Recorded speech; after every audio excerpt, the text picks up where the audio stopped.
Assalamualaikum warahmatullahi wabarakatuh. Perkenalkan, nama saya Erlangga Yoga Perdana. Saya mahasiswa pendidikan kimia semester 3. Pada kesempatan kali ini saya akan membahas tentang Lavoisier and the Birth of Modern Chemistry, atau Lavoisier dan lahirnya kimia modern. Nah, sekarang kita akan membahas apa sih? Pertama itu kita akan membahas tentang runtuhnya teori lama. Yang kedua, tentang pembakaran awal. Yang ketiga, teori oksigen. Yang keempat, ada permasalahan dalam gas yang mudah terbakar. Yang kelima, ada perubahan tata nama kimia. Yang keenam, ada buku panduan Lavoisier. Yang ketujuh atau yang terakhir, Perancis setelah Lavoisier. Nah, saya punya satu pertanyaan nih untuk teman-teman. Kalian teman-teman tahu nggak sih alat yang saya tampilkan di sini? Nah, ini tuh ternyata dulu ada hubungannya dengan runtuhnya teori lama. Bagaimana ceritanya? Simak berikut paparannya ya.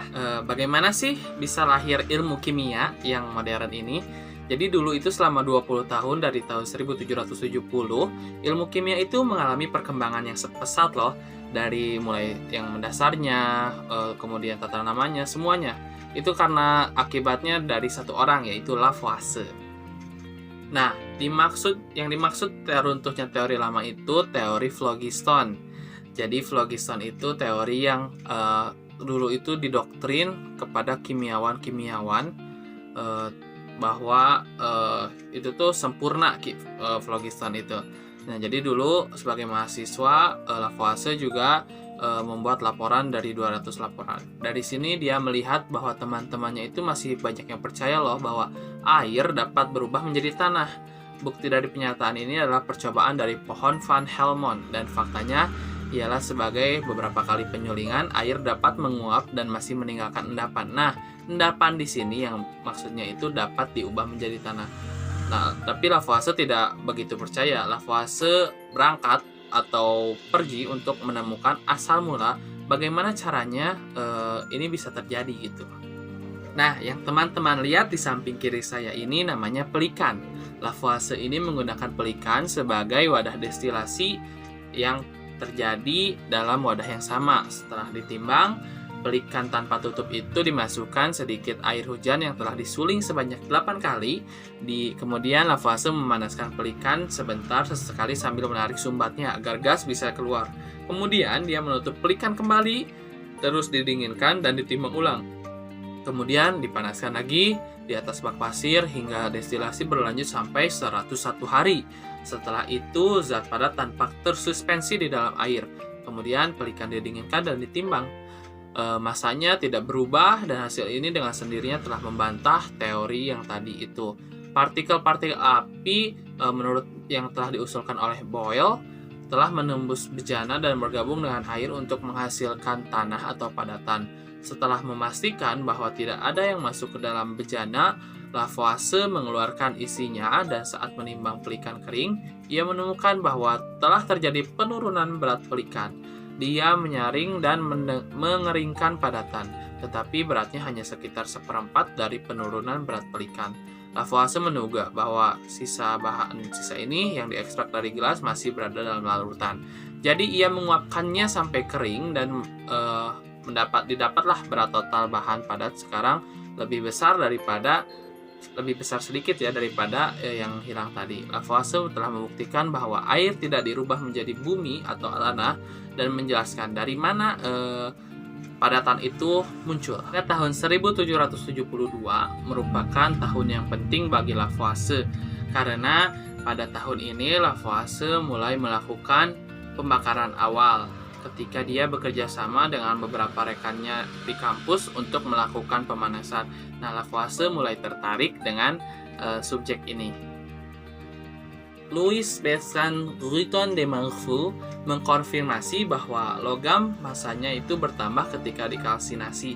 Meskipun Boyle dan yang lainnya telah menggambarkan fenomena ini, Masih banyak yang meragukan hal ini. Beberapa orang bahkan percaya bahwa peningkatan ini disebabkan karena adanya kotoran pada wadah atau bahan bakar. Tapi Lavoisier tidak begitu percaya. Beliau berspekulasi apakah udara atau gas itu terlibat dalam proses kalsinasi. Dia tahu bahwa kalks direduksi menjadi logam terkadang ada berbuih dan dia curiga bahwa ini disebabkan oleh perubahan gas. Oleh karena itu dia memutuskan untuk mengurangi sampel timbal oksida dengan arang menggunakan lensa pembakar untuk melihat apakah ada udara yang terbentuk pada lahap ini. Lavoisier hanya mengacu pada udara. Dia menyadari bahwa perlu diadakannya eksperimen yang lebih lanjut. Nah, untuk teman-teman ketahui bahwa alatnya itu seperti yang saya tampilkan sekarang ini. Ini alatnya untuk pembakaran dulu dan ini cukup besar ya, lihat orangnya itu disimpan situ dan itu menggunakan memanfaatkan cahaya matahari sebagai pemanasannya. Selanjutnya kita ke teori oksigen. Pada bulan Oktober 1774, Priestley mengunjungi Lavoisier dan menjelaskan gas yang diperolehnya dari air raksa sekitar 2 bulan sebelumnya. Alangkah terkejutnya Priestley dengan hasil eksperimennya itu, tetapi Lavoisier sudah yakin bahwa gas telah dihilangkan ketika kalks direduksi menjadi logam. Bahkan sebelum Priestley melakukan eksperimennya, rekan senegara Lavoisier, Pierre Bayen, telah menunjukkan bahwa arang tidak diperlukan untuk pengurangan kalks. Jadi hanya cukup panas saja. Selain itu, ia mendapati bahwa ada penurunan massa selama pereduksian itu. Lavoisier mengulangi eksperimen Priestley dan dia juga mengurangi kalks merkuri dengan memanaskannya dengan arang. Dia mendemonstrasikan bahwa udara yang tercampur diproduksi dalam percobaan terakhir, tetapi udara tersebut dapat dihirup. Kalau istilah Lavoisier itu dephlogisticated air atau oksigen. Nah, jadi dephlogisticated ini merupakan bagian dari teori phlogiston. Eksperimen Lavoisier yang paling terkenal ialah melibatkan pembentukan dan penguraian kalks merkuri.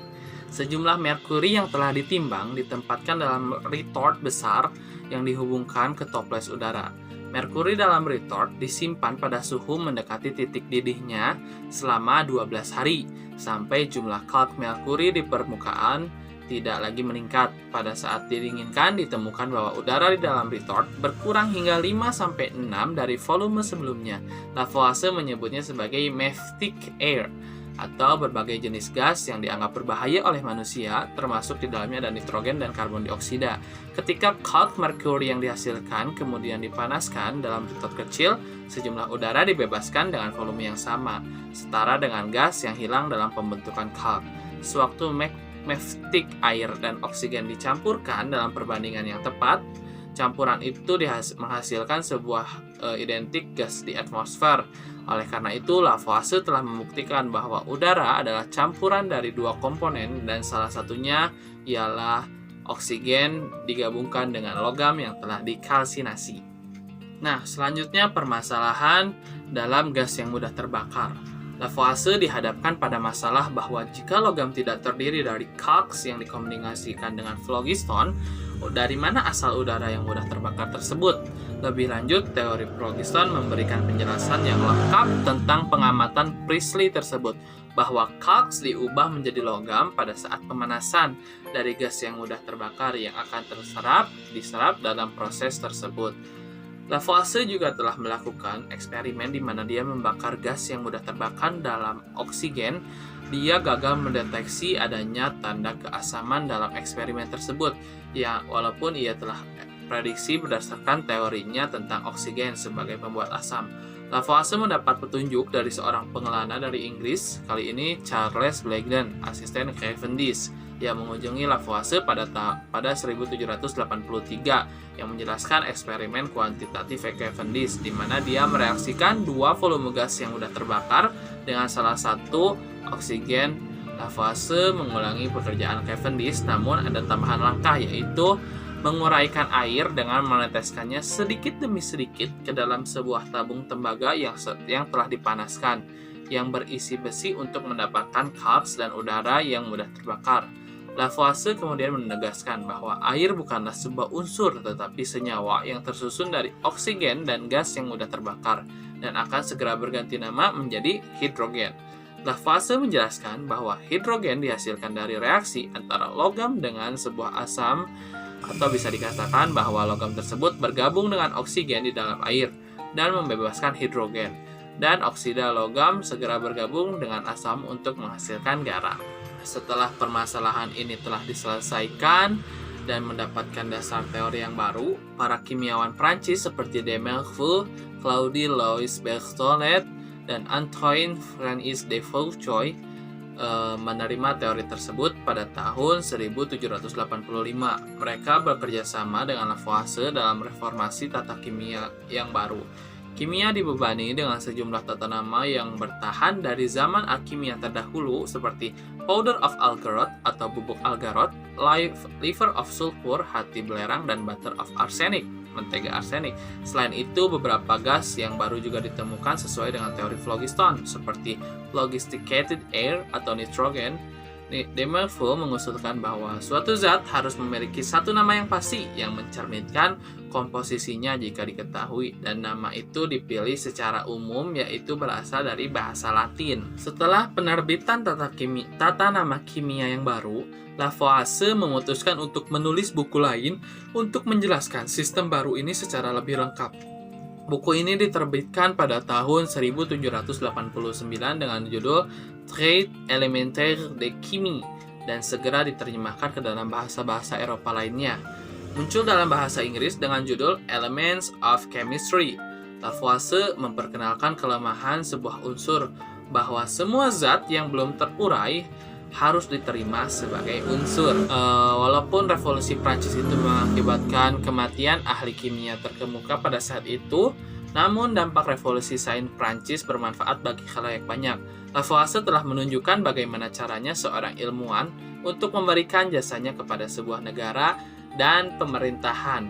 Pada saat itu, pemerintahan mendirikan sebuah pendidikan untuk para ilmuwan muda dengan menetapkan teknik École Poly pada tahun 1794. Setelah kematian Lavoisier, muncul dua tokoh ternama yaitu Berthollet dan Laplace. Keduanya menghadiri pertemuan informal di kediaman Lavoisier di Arsenal untuk membahas kimia antiphlogistik baru. Berthollet adalah seorang ahli kimia. Karyanya yang terpenting ialah memutihkan dan mewarnai pakaian. Pada 1786, ia menemukan bahwa klorin dapat digunakan untuk memutihkan kain. Namun, Scheele ialah orang yang telah menemukan klorin 12 tahun sebelumnya. Namun, ia hanya menemukannya untuk mengubah warna kertas saja, tanaman, dan bunga. Sementara Berthollet mengembangkan penemuan dari Scheele untuk memutihkan pakaian, tetapi dia tidak berharap untuk mencari keuntungan dari metode yang telah dirancang. Ketika Napoleon mulai perjalanannya ke Mesir tahun 1798, dia membawa banyak ilmuwan, termasuk Berthollet. Selama di Mesir, Berthollet membuat pengamatan bahwa kondisi yang tepat, reaksi kimia dapat berbalik arah. Ia mendapati keberadaan soda di laut mati dan menyimpulkan bahwa hal tersebut dihasilkan oleh reaksi antara garam dan batu kapur. Berthollet kembali ke Prancis 1799 dan membeli rumah di Arcueil di luar Prancis. Kemudian dia mendirikan laboratorium dan membiarkan kimiawan muda untuk uji coba. Nah, murid Berthollet yang paling terkenal ini ialah Joseph Louis Gay-Lussac. Terima kasih kepada teman-teman yang telah menonton video saya. Semoga ilmunya bermanfaat dan semoga kita mendapatkan keberkahan dari ilmu ini. Mohon maaf apabila masih banyak kekurangan dan kesalahan. Wassalamualaikum warahmatullahi wabarakatuh.